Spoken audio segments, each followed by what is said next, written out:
Dear students, agriculture economics यानी कृषि अर्थशास्त्र की क्लास में मैं doctor Sunanda Devpura, associate professor, government miracles college Udaipur. Last lecture में हमने कृषि अर्थशास्त्र की प्रकृति एवं क्षेत्र के बारे में चर्चा की थी। इसी चैप्टर का एक नेक्स्ट पार्ट है कृषि तथा उद्योग में अंतर। ये सब अभी हम अपने फर्स्ट यूनिट के अंदर हैं। ये चैप्टर्स कृषि अर्थशास्त्र का प्रकृति एवं क्षेत्र, ये भी फर्स्ट यूनिट का पार्ट था। और आज जो हम करने जा रहे हैं कृषि तथा उद्योग में अंतर, ये भी आपका फर्स्ट यूनिट का पार्ट है। किसी भी व्यवसाय की सफलता सुनिश्चित बनाई गई योजना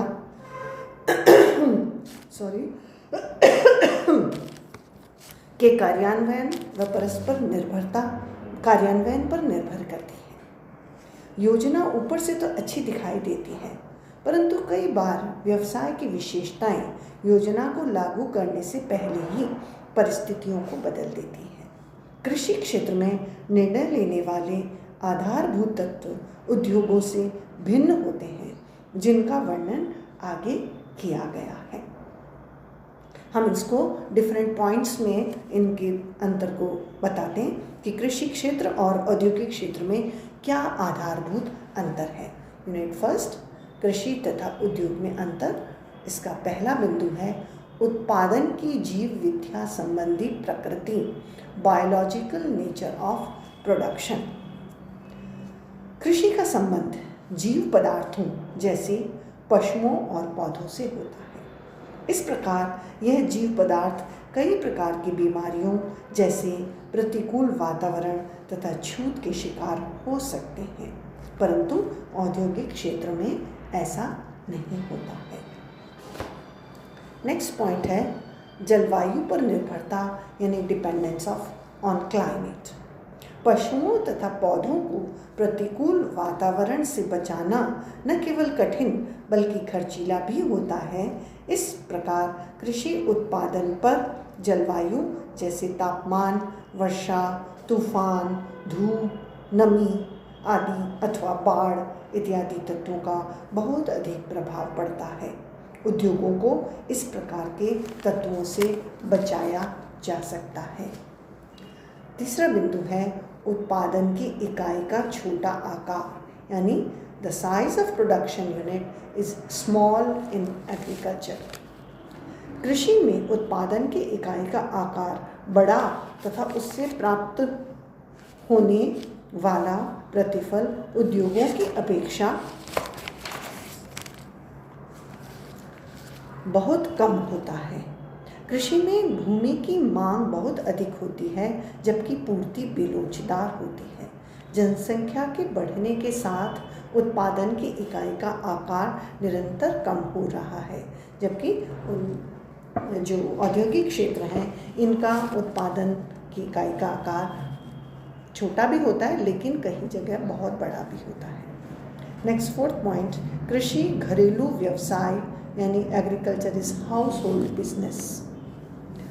हमारे देश में कृषि इकाई अत्यंत छोटी, बिखरी तथा पारिवारिक इकाई है। कृषि में उत्पादन की इकाई छोटी होती है तथा श्रम विभाजन के अवसर भी कम होते हैं। उद्योग में उत्पादन की इकाई अपेक्षाकृत बड़ी होती है, जिसके फलस्वरूप उत्पादन को बढ़ाने की संभावना भी बहुत अधिक होती है। नेक्स्ट पॉइंट इज वित्त की समस्या, that is problem of finance. कृषि में जोखिम तथा अनिश्चितता अधिक होती है। उत्पादकता, कीमतों में बहुत अधिक अनिश्चितता तथा कम प्रतिफल के कारण इस क्षेत्र में हमेशा वित्त की समस्या रहती है।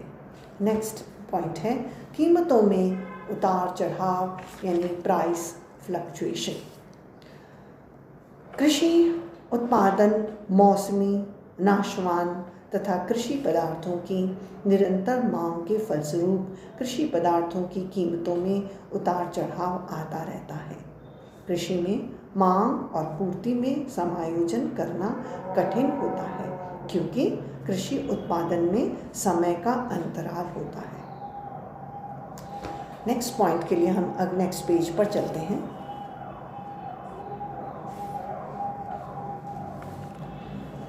नेक्स्ट पॉइंट है स्थापना का सीमित चयन, लिमिटेड चॉइस ऑफ लोकेशन। स्थापना का सीमित चयन, लिमिटेड चॉइस ऑफ लोकेशन। कृषि में भूमि उत्पादन का एक आधारभूत साधन होता है। किसान के पास भूमि की स्थापना तथा आकार का चयन सीमित होता है। इसके विपरीत उद्योगों को शुरू करने से पहले स्थापना तथा आकार का चयन करना पड़ता है, जो एक महंगा व्यवसाय है। नेक्स्ट पॉइंट इज घटते प्रतिफल का नियम, that is law of diminishing return. कृषि में उद्योगों की अपेक्षा जल्दी ही घटते प्रतिफल का नियम आरंभ होता है। एक अवस्था के बाद जब उत्पादन को बढ़ाने की दृष्टि से श्रम तथा पूंजी की अतिरिक्त इकाई लगाई जाती है तो उत्पादन कम अनुपात की दर से बढ़ता है, जिसके कारण उत्पादन की लागत बढ़ जाती है। नेक्स्ट पॉइंट है प्रामाणिकता की समस्या, यानी प्रॉब्लम ऑफ स्टैंडर्डाइजेशन। उच्च नाशवान प्रकृति, आकार में अंतर, ढंग, खुशबू इत्यादि जो कृषि उत्पादन की मुख्य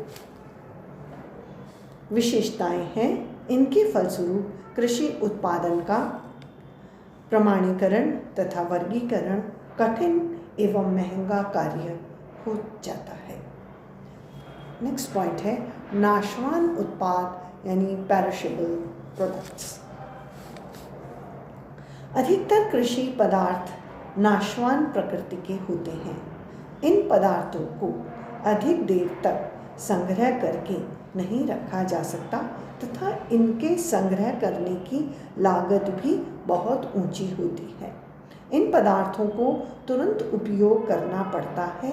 इसी कारण से उत्पादक का रुपये में हिस्सा भी कम ही हो पाता है।